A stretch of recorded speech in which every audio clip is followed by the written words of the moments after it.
So very cool. I'm Luclin from Minecraft Workbench. I have a couple redstone series, the redstone minute, the zombie fortress, mess around with redstone. We want to welcome everybody here to Redstone Panel, and we want to let everybody introduce themselves, and we're going to sit down and take questions from you guys. Okay? Everybody who's in the aisle, this is actually not okay for the fire code. This is not safe. We have standing room in the back, but other than that, we're Against fire code. We have some little guy here. I lost my voice. It's tough to talk. It's okay. I just don't want to mess your ears up with this voice. Get Gassy Mexican to speak. Hey guys, there's some sitting room down here. You can try to come over here if you want. Sitting in the middle is not okay for the fire code. I'm not eating. Oh, hey. Yeah. Kudos to Luclin. I have that shirt. And kudos to Kutra. Still want to know who that freaking guy with the green hat. Oh, I'm zoomed in all the way. That's why. The green hat right there. Probably got like 1 million subscribers. I know, right? We have no clue who he is. That's right. Who are you? Tell us your name, or face the consequences of my wrath. And the other side. Fear the power of the dark side.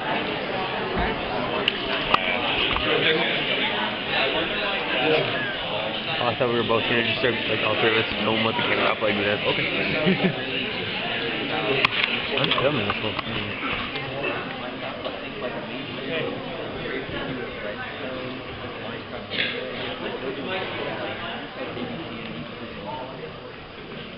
Intro. Well, I'm Guy3. I don't really have a big YouTube channel, so don't YouTube me because I'm not that big. Like SethBling or Two-Shot Writing. But I've dabbled around in redstone and made a few awesome things like a printer, elevator, calculator, and like a really huge combo lock. Hello, I'm Kershar. I have a big channel, maybe you know me, I don't know. But I make funny stuff like the animal cannon, mob traps, and pretty much traps to kill other players because that's what I love to do. And thanks for leaving crazy comments, guys. Welcome to minecon, SethBling here.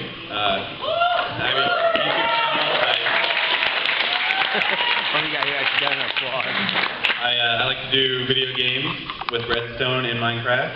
I really love where I can get redstone to meet all the other game elements. So I try and do that as much as I can and just experiment, do science, and I love Minecraft. Hey kids, Heavy Rider here. I've got a YouTube channel. I like to help people understand redstone. I have Tabby Rider's World of Redstone, a great way to learn about redstone. I make combo locks. I do science in Minecraft, so investigating with scientific method how things in Minecraft work. And I also like blowing up people, so. Yeah! If you download any of the worlds I have, somewhere in there you will die. Ready? I guarantee. Probably.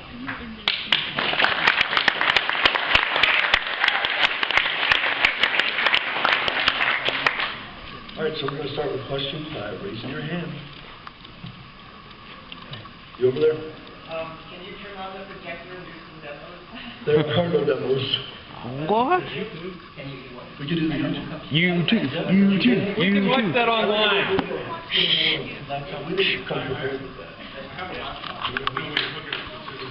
There's always a way. Bull crap. So I have a question first of all. Out of this crowd in here, by a show of hands, how many of you are beginners with redstone and never touched it before, right in the beginning? Oh, I've touched it. I've touched it. I haven't molested it. How many of you What? are mediocre, kind of know some things about it? Nice. Awesome. How many are in the advanced stage? Obviously, the rest of you. Very cool. Okay, cool.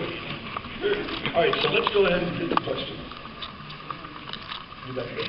I was wondering if there's any changes to the system of redstone in 1.0, like did they make any like adjustments to how it works? I don't think so. Repeat the question? Yeah, the question was if there were any changes to Redstone in version 1.0 and if that affects anything. There were actually some slight tweaks in 1.0. Some of the Redstone connectivity is a little bit different. If you have Redstone after a repeater, it doesn't form the X anymore. It's just a straight line coming out of the repeater. There's a couple other things. Generally, if there's some existing wiring that people have, that some of that might have gotten broken, but it generally makes more sense now. So for those of you that are beginners, that's good. And I think they're doing the right thing moving forward, trying to fix as many of the things that don't make sense with that. So just some slight changes. Next question. You right there. Stand up. How long is the Minecraft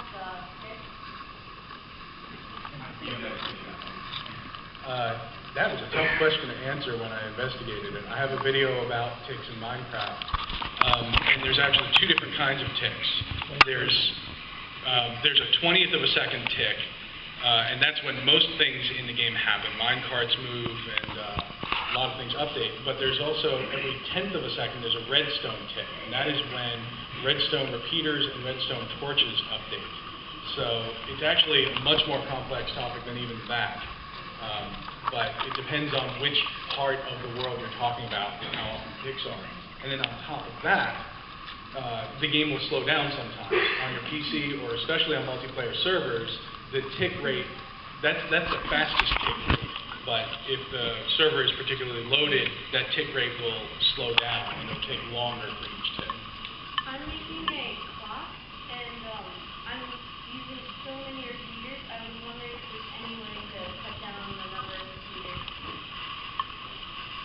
So the question was making a clock and how to cut down on the large number of repeaters. So you would need to have a cycle of repeaters and then something that counts how many of those cycles have occurred.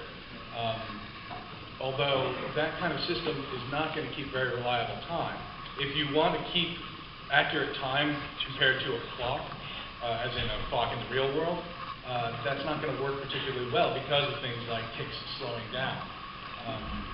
But if you can do something, if that doesn't matter, then you can go ahead and use loops of redstone. So each time one loop of repeaters cycles around, you have another a counter move up one. That's the way that you can reduce the number of repeaters.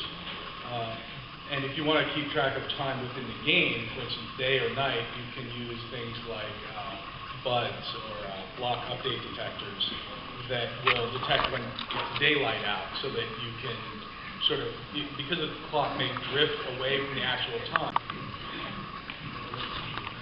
Next question. I just wanted to thank you guys for all the stuff you put up. It's really helpful. And question for all of you, I don't know if you want to do this, but how did you guys learn about redstone and figure it out? Because a lot of Minecraft is figuring out what the hell is this thing doing, right? You've been out and explained it to us. How did you figure that out? Let's see. The wiki. The wiki, for me, it was the wiki. I never really had any experience on any of it. And when I found the wiki, matter of fact, when I started playing the game was cool. And when I stumbled upon redstone, and I was like, what is this? And someone was like, oh, you can make circuits. And I was like, what? Really? And then I went to the wiki and I realized, I was like, wow. And so that's what I learned from the wiki, my PDF. For me, quickly, it was I knew about it. People had told me about it before I even started playing Minecraft. And when I started playing, I didn't look at it for a while because I knew it was going to be really involved. It was going to take up a lot of my free time. And then I used the wiki and realized I didn't quite understand it. And that's when I started making the learning tools that I built. That was for me to learn. The world of redstone is literally how I learned and investigated redstone. Yeah, so I started out basically learning from the wiki, but soon I got tired of switching back and forth, and I wanted to try it out for myself, so I started trying to engineer all the circuits on my own. But I also have a degree in computer science, so that it helps. It doesn't directly. We don't have a redstone class in college, but I wish. They should. Right? Yeah. But No idea. actually, just trying a lot of stuff on my own was how I figured out how it works. Just applying the scientific method to the way that redstone works, and just all went from there. Well, I started my redstone creations by just looking on YouTube, finding out like different gates, and then I figured out that there are 2 states to redstone, on and off, just like binary. And I did trial and error with some different gates that I tried myself, and I figured out I created different stuff like escalators, elevators, and things like that. Yeah, I pretty much learned with the wiki. That's the best resource. And if you really want to go in depth, you can take logic circuit classes. That's maybe university stuff, but it's the same way redstone works. And also just experiment with it. Just start laying redstone, and it's gonna come naturally to you. You're gonna learn by using it, not otherwise. Next question. Let's take somebody. Let me stand up here. You, right there. Yep, you. Where did you guys get your inspiration? Inspiration. From wanting to create cool things. I mean, I like to just make like really neat traps. So I have a series where I have the zombie fortress, and it's this gigantic mountain that's hollowed out. And if you push the buttons, it took the 10 flip blocks, and if you push the buttons, it reveals this whole entire fortress. That was my inspiration, just having fun and making cool stuff.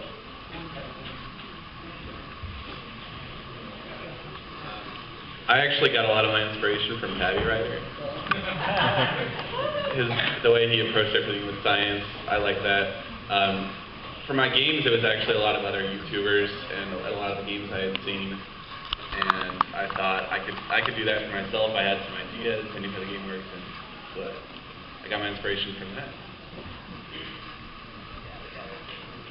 I got my inspiration from Captain Sparkles. I was looking at how he had made all these different TNT cannons and his awesome other stuff. Much of my ideas initially came from the Minecraft forums. At the very first couple months of that, it was a really good forum, and a lot of good ideas, people experimenting, finding stuff, and it's a really good resource to learn about the game and have ideas that where you would make funny machines or interesting stuff.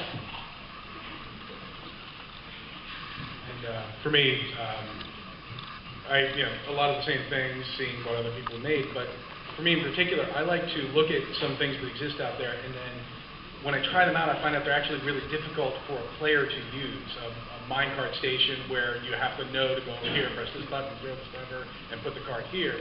And so I've always wanted to make things that are more usable, that are easier for the player, and that introduces a new challenge, and those challenges are where I find some inspiration. Next question. I created a death trap sort of thing on my server with repeaters or dispensers, and I used a way to connect all 4 sides to one lever, but when I tried, it just dissipates, or when I add repeaters, it just delays everything. What should I do?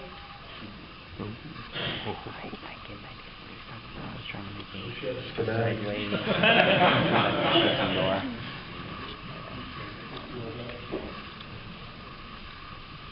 Yeah, probably your basic idea is just your circuit is not, you probably can do it in another way, a simpler way. Like if you have your 4 branch, you can probably expand the circuit, and it's going to be bigger, but you're going to have to make it bigger.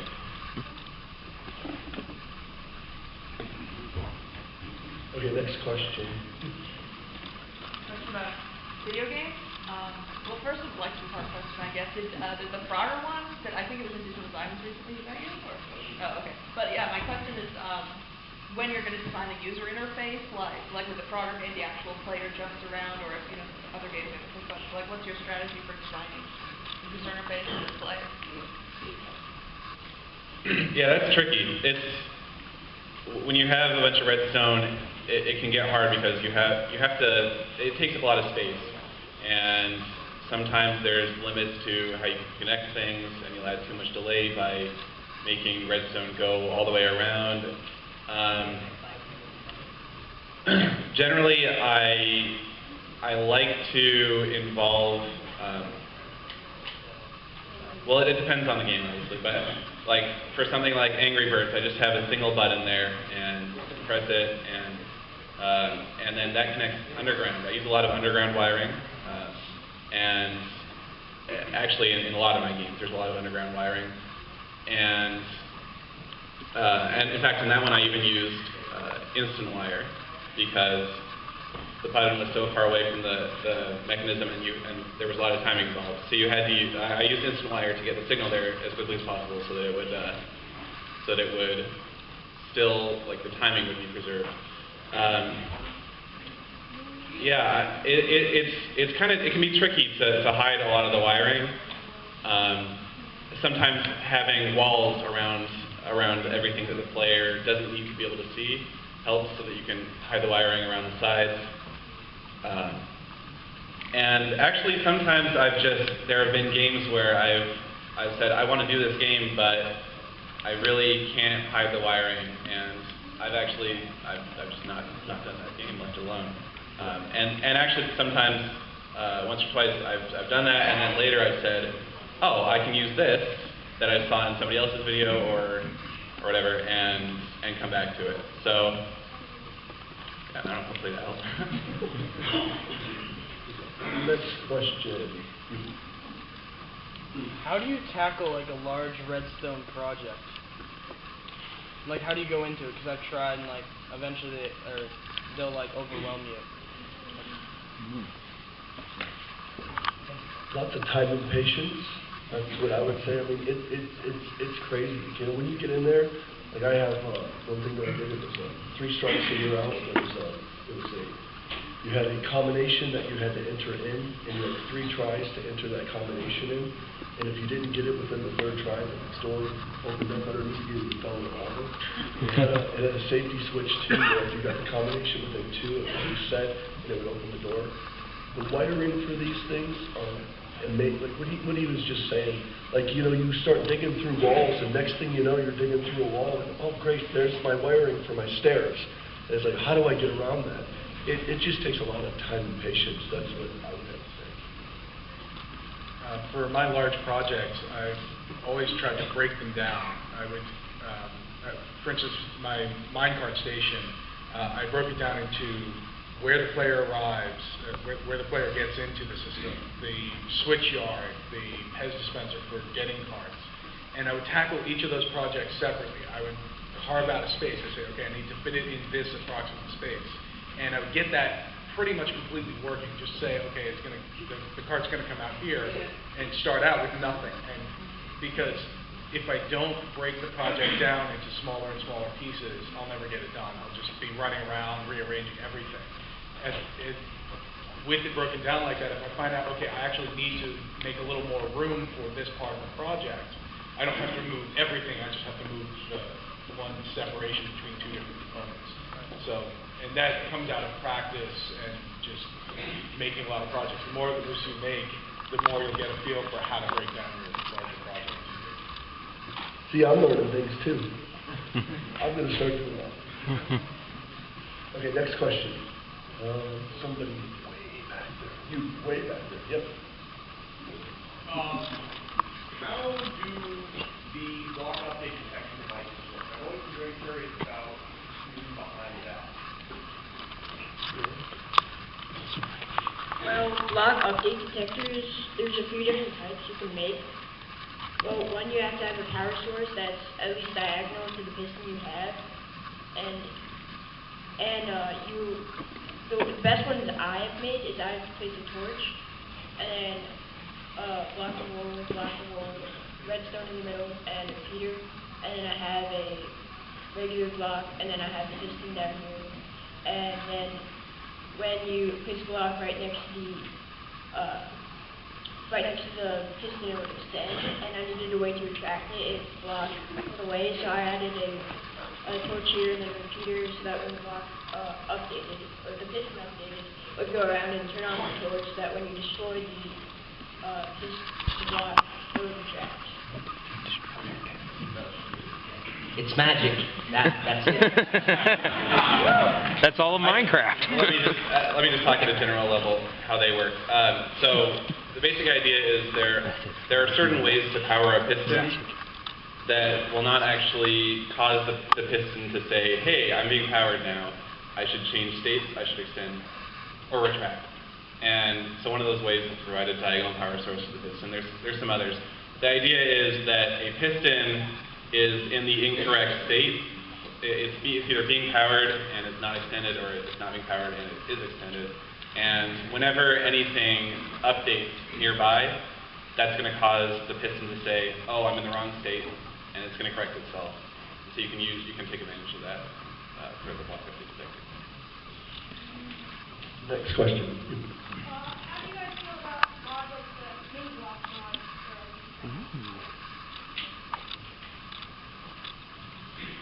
I think there's different attitudes towards different mods like that.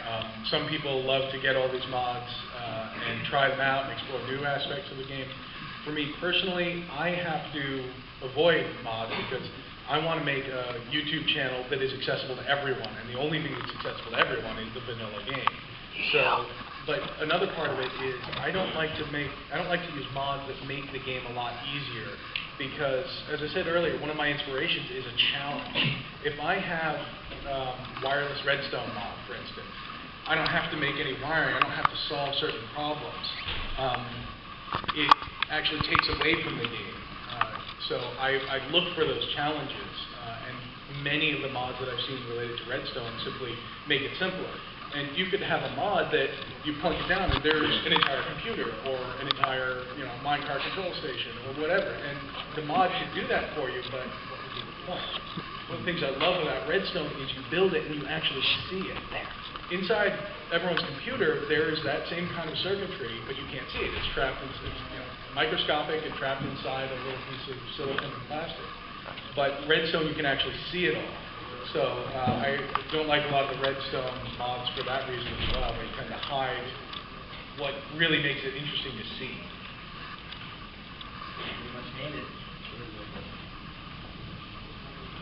Let's see. Are there any features you guys would like to see come to the redstone system?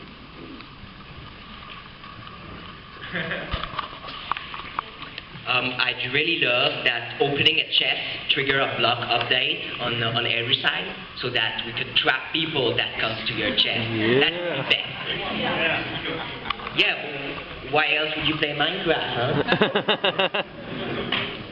I gotta say, I actually sort of enjoy the process that Mojang goes through to add stuff, which is they just add whatever they want. I think, I never would have thought to put pistons into the game. That was obviously based on a mod, but there's just all kinds of weird stuff they put into the game that I wouldn't think belongs into a normal game, but they put it in, and it slimes and all these, yeah.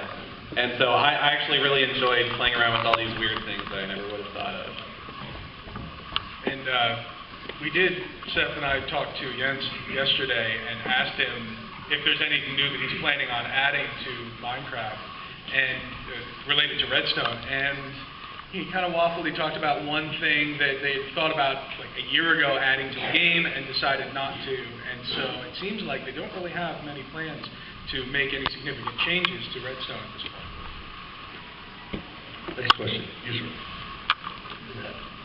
I know there's no concept of magnetism today. There's stones and metals.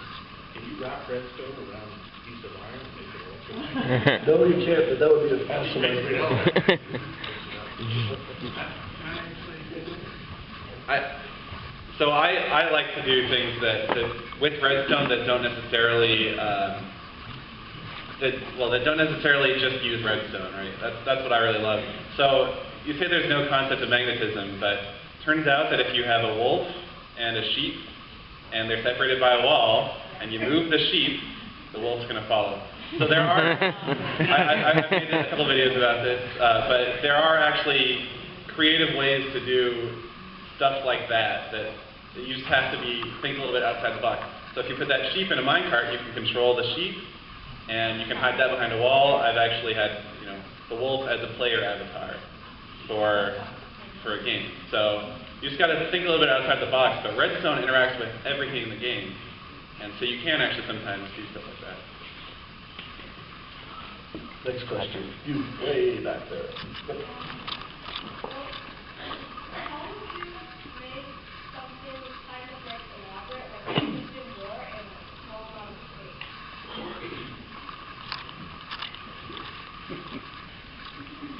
Pistons, whenever you have two pistons to extend two blocks, one piston pushing another piston, things start getting really complicated. And to a certain point, you can't prevent some of that bulk and some of that complexity. You can extend them pretty easily, but retracting them gets more difficult. When you go to 3 pistons in a row, it's really difficult. Everything that I've ever built in the world of redstone, a lot of people have looked at, and many times I'll see people optimizing. They find smaller circuits, smaller ways of putting things together, and I keep having to add to the world of redstone with new circuit designs because someone found, okay, if you just move the torch over to the other side and put redstone on the top, it saves you 2 blocks. So overall, it's just this process of trying things, seeing what other people have built, trying out different optimizations. One overall technique, though, is a lot of people, when they start learning redstone, they'll build it flat because that's just sort of natural. It's almost like drawing on paper. But redstone is inherently 3-dimensional. When you build things higher, lower, up, over, around, you'll end up with a smaller construction in the end. So you have to make sure you're taking advantage of that 3D nature of redstone. Well, I've actually found a way to make 3 pistons and have each other a lot more compact. It's when you have them go in periodical order up, and you have the piston powering, you know how pistons can power blocks on the other side? I use that concept, but when you have the piston that's powering blocks, the track, it doesn't power that block. So I've used that in the other order so that you only have to make it so that you stick a piston on the second row in the middle. You just have to make that one up and bring it down to the elevator to go back to the main floor.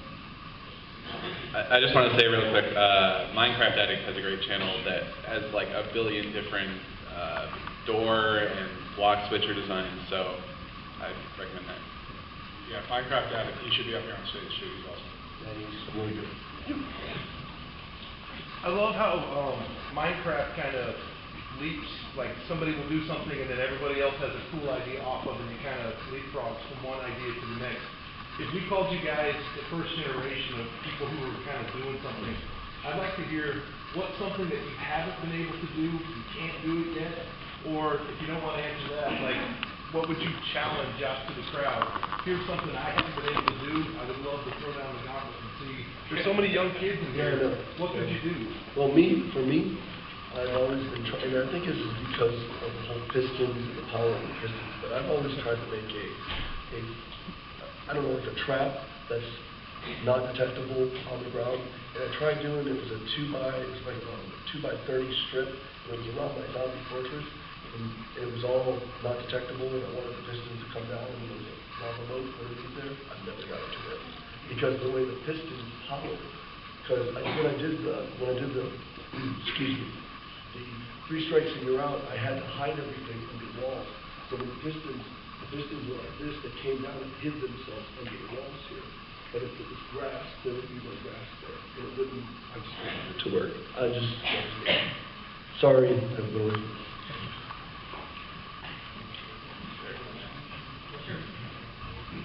Well, I'd say the biggest challenge would be to make a player trap that is absolutely invisible. So that would be the best thing. So killing people, you don't see it coming, that's great. There's probably a lot of things.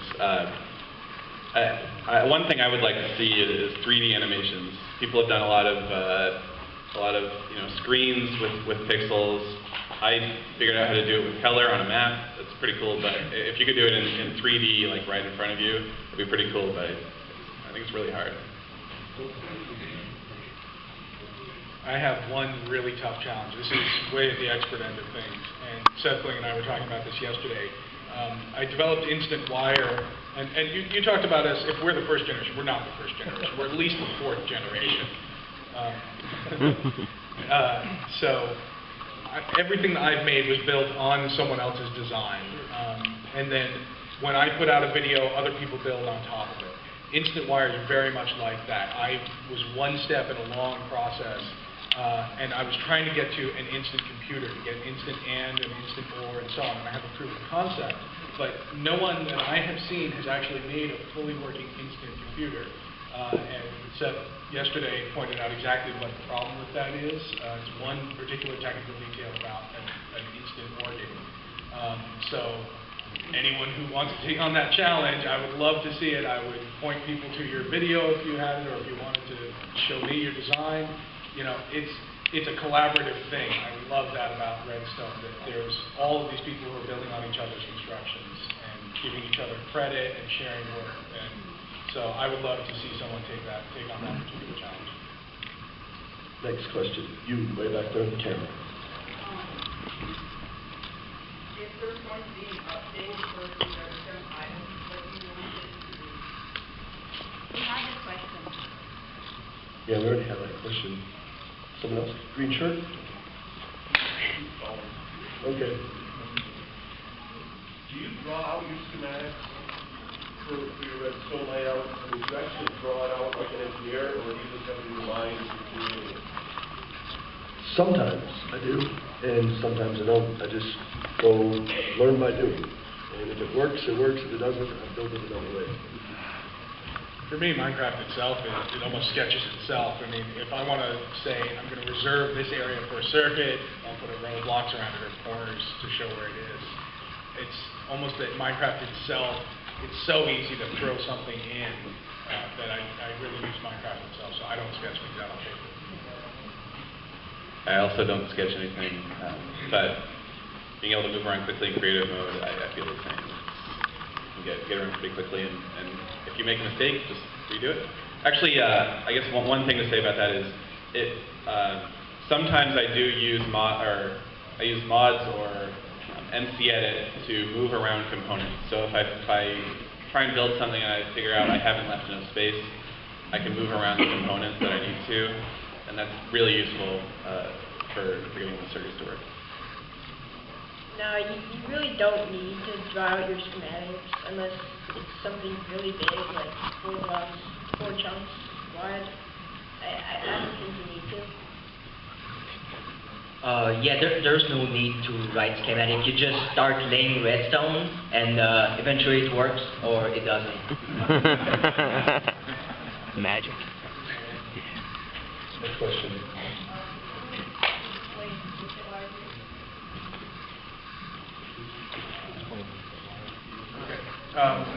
Really quickly, instant wire is a system that lets you transmit a signal from one place to another instantly. Normally, if you have redstone, it can only extend for 16 blocks. 15? Oh, I'm leaving the channel now. I got that one wrong. If I can get that basically. So 15 blocks, and then a repeater, and then 15 more blocks. That will introduce a delay between the signal hitting the first section and the second section. It's a very small delay. It's a tunable delay, but it's a very small delay. But when you have something complicated like a computer or a video game, that delay adds up and it makes your construction respond very slowly. Instant wire uses a property of pistons that when they start out powered and then that power is lost, the piston retracts instantly. And if that piston retracting breaks a circuit, then that circuit beyond the piston also loses power instantly.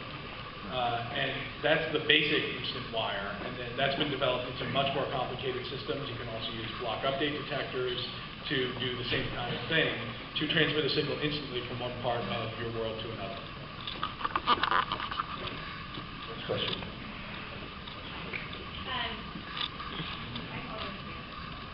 Okay, next question. Right there. You. Yep. Yep. You. Wait. You're the right one. Go. Okay. Then. Red shirt. Let's start with this red shirt.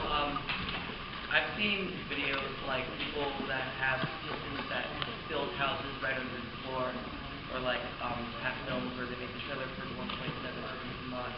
And I was a little confused by like underground wiring and creating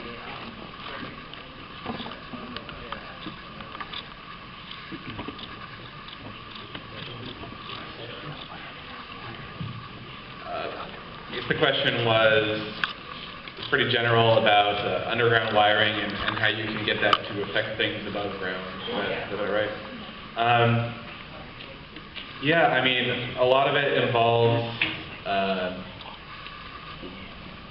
so using sticky pistons from underground, you can push a block up by one. Sometimes you can get it so that you can have a couple of sticky pistons in a row, and they can push each other and retract, although the wiring gets pretty difficult for that.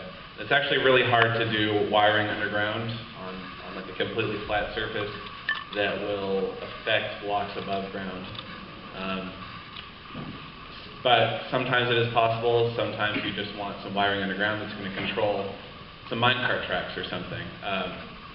And so, I mean, it works just like regular redstone, so I don't know that I have too much advice in particular to that. Although, one thing I will say is that when I do that stuff, often I will build the entire circuit above ground, lay a surface of blocks above it once I've finished the circuit so that I have a lot of open space to work with. And then once I've laid the surface, I'll move it down and sink it into the ground. Which is kind of a useful way to build it. Next question. You. I'm at the moment building a digital clock for the newer piston designs, and you have to build for each display for that counts up. You have to build a giant piston memory cell thing. Is there any way, any good mod to copy that and then paste it over, so I don't have to build the same thing over and over again? World edit. I mean, are you on the server or just No, single this is player? single player. Single player. Yeah, just world edit. There's a lot of them. World Edit and MC Edit are the two that I use. I think there are others though. Yeah. But those are great programs. MC Edit has a graphical interface and it's an outside program, and World Edit is a mod that you use inside the game. Yeah, those are indispensable for complex redstone projects. Cutting and pasting, rotating, moving things around, replacing block types. It's very handy. Huge time saver. Say that please. I make stuff that I'm not a huge YouTuber. How do I get stuff that I make out into the world so other people can see it? Reddit? I have been known to visit Reddit from time to time. Yeah, I mean, posting it on places like Minecraft Forum or Reddit or Planet Minecraft is a great way to get noticed. If the content is good, it will often get more attention because people will refresh the thread on Minecraft Forum or upvote on Reddit or whatever. So there's actually a lot of great forums out there, and there's a lot of people. There's an astounding number of people in the Minecraft community who are just they don't really play Minecraft. They just watch the videos, and so they're looking for you to put up content. So there's a lot of people looking for that, and if you just post it in public forums and it's good stuff, then it'll get noticed. Next question. Great shirt. Well, there's been ways to build a little repeating little switch thing. Is there a way to, turn it on and off? I think I know what you're asking. So normally if you have, you're asking about a repeating circuit and a way to turn it on and off. Normally if you have an odd number of inverters in a row, an inverter being power going into a block with a torch on it. You put 5 of those in a row, that's going to cycle. The whole thing is going to keep turning on and off in a loop around there. If you use a piston to pull out one of those, it's going to break the circuit, and if you push it back in again, it will start working again, but that throws the redstone off or the torch will pop off. So if you have another power line coming into one of those blocks, and that power line is on steady, it's going to stop the clock because the torch that's on that block will never light up again. So you can turn a clock on and off that way. If you have a more specific question, I'm going to be here after this session, probably Seth, Yashar, Guy. Okay, so we'll all be here. So if people have specific questions about designs, feel free to ask us. Next question. Have you ever made any custom maps? No. Well, I guess it depends what you mean by custom maps. I've made a ton of just games, standalone games that I've released for download, and it's basically I make the game in my single player world. I copy and paste it into another world that I've just created, and I put it up on the internet for download. So, yes. Yeah. Well, there's my alpha world with all the prototypes from my videos, and you can download it on my channel page, and it's 100% safe. There's nothing there. Yeah, I also have my entire single-player world up for download, so it has all my prototypes. And for me, I have in particular Tabby Rider's World of Redstone for learning redstone. I also have Tabby Rider's World of Science, which has a bunch of things set up for investigating how things in Minecraft behave. It's very useful when an update comes around and you want to make sure that it changed something. I also have the Zombie Fortress that's up for download with everything inside of it, from automatic mob traps to trapdoors, all kinds of stuff. So it's also. So I guess I do. Just realized. All right, next question. Here, go ahead. So a while ago I was making a combo lock, and once I finished making it, I realized all you had to do to get in was to put a redstone torch right on the door. So what was your biggest, oh, that was stupid, why I haven't thought of that before moment?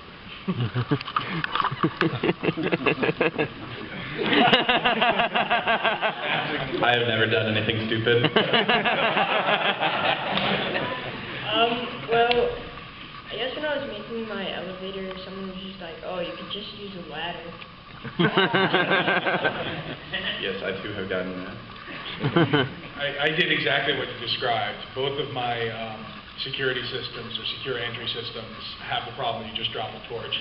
That's easy to get around, like an easy thing to design around, but I never would have known that. I've never thought of that until I posted it online. And when you say, this is secure, you're going to find out immediately how insecure it is. You have to find every different way to get through that.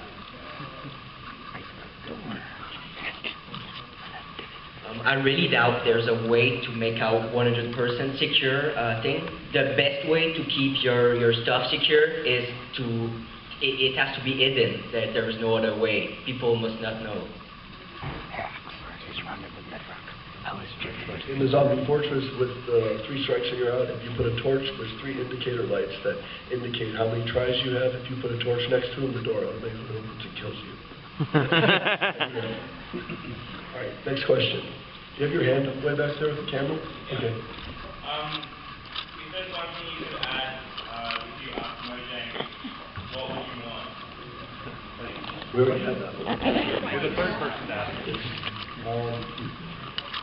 Well, I know this has been a big debate in the Minecraft community for a long time, but what's your preference, lever or button? T-flip-flop and button. Yes. Yeah. It depends on the situation. There's different uses for them. problem with a lever is they have an on and off state, and you kind of have to remember which one is which. But it's a different meaning to the user. This goes into my interest in usability of those designs. There's a reason why there are light switches in the real world that have these two different states, and you can see those two different states, whereas push buttons, you don't see any particular state change. So it really depends on the application. I usually just put an indicator that lets me know if it's on or off. And the reason why I like the T flip-flop is basically multiple inputs to the output. So it's almost like controlling the switch in the house. I like multiple switches in the house. I just like it.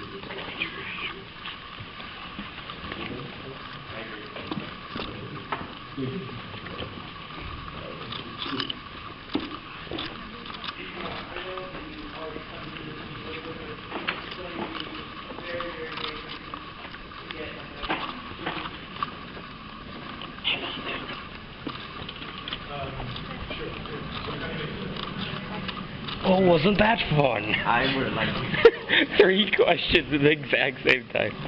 You're not on our way to see Notch. You going to get creeper hat signed? What are you getting signed? getting signed. My mouse pad. Nice. And you? My back and also the backpack. Coffee cup, everything. And nice. Just like a paper that I have to look through the throat. Creeper shirt for the win.